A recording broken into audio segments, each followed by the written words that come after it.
Welcome back. You're watching Global Eye with me, Parikshit Luthra. How will global trade be impacted by the Ukraine-Russia war? With us right now is the WTO Director General, Ngozi Okonjo-Iweala. Ma'am, thank you so much for joining us here on CNBC TV 18. Let me begin by asking you for your outlook for trade in 2023. Are we going to see a slowdown in global trade? Well, thank you for having me, Parikshit. And let's just say this. The projections we had for global trade saw a considerable slowdown from 2022 to 2023. We projected that for 2022, global trade, merchandise trade, would grow by about 3.5%, coming down to 1% for 2023. So that's a considerable slowdown. However, we have seen that the IMF, the World Bank, and others have slightly revised the outlook for global GDP. Things are looking, I would not say they are looking good, they are looking less bad. So we have a revision from 2.7 to 2.9% for global GDP this year. We are so looking at our trade numbers also, and we hope to have a revised number by April. And since recession does not seem to be, the recessionary pressures seem to be receding a bit, hopefully we'll have a slightly better number for global trade. Right. I would like to ask you about the mood in the room when you were there at the G20 foreign ministers meeting. Was there tension? Was there consensus that the economic impact of the war needs to be mitigated? We need to have resilient supply chains. Do you think there was consensus, or did the divisions over the war put everything on the back burner? No, first let me start by congratulating India on the G20 presidency and a very well-run meeting, very impressive. And I think the atmosphere in the room, yes, there was tension given the war in Ukraine, but there was also remarkable consensus about the things that matter.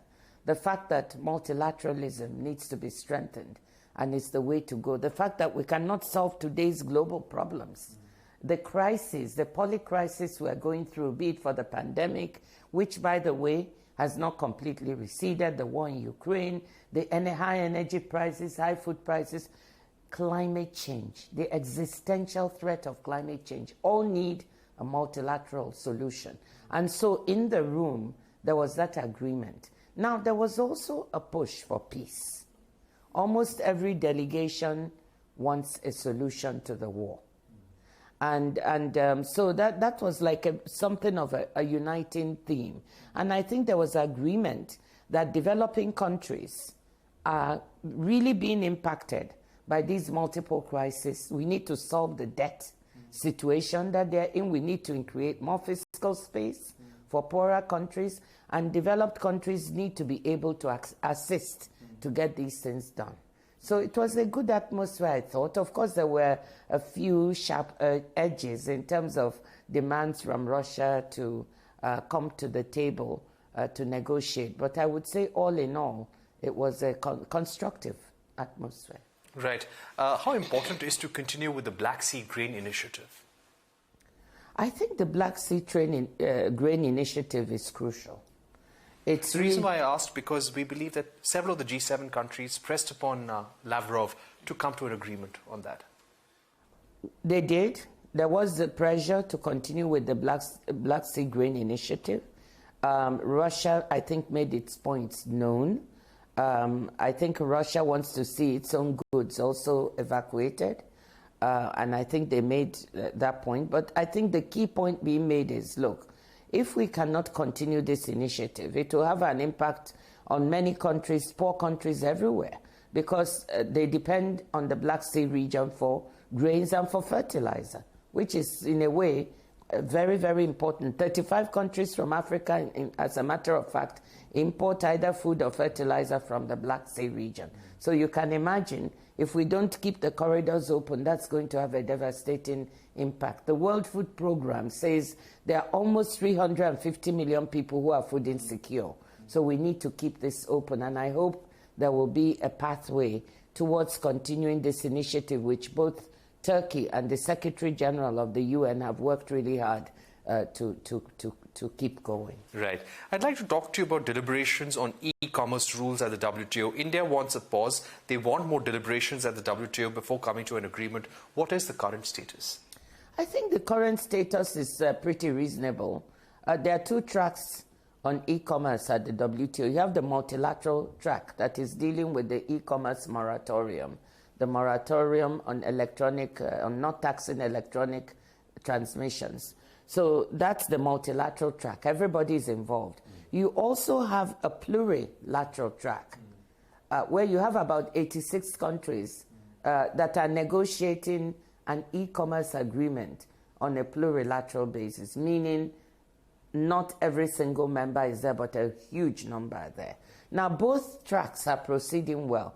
On the multilateral track, India has put out, some thinking and some papers. The idea is to think through what would the impact of the further development of digital trade really mean for developing countries? How do they benefit from it? How do they get revenues from it? What about the data? What about privacy? Who controls data flows? What are the rules that should govern this? So there are some very interesting and important questions. And India and the other members, not just India, want to have a work program that will try to sort out some of these issues before coming to a final conclusion. That work program is moving along, I think, well. There's, a good discussion among the members about how this work should be done. On the plurilateral track, the negotiations are moving at pace. Soon they'll be looking at cross-border data flows. But I just want to say one of the problems for developing countries is some of them, there are two things: the digital divide. Some do not have the infrastructure, and many do not have the regulatory framework. So they feel hesitant, and you can understand it, to participate in these discussions. So we must invest in them. We must build their capacity and help them so they are not left behind.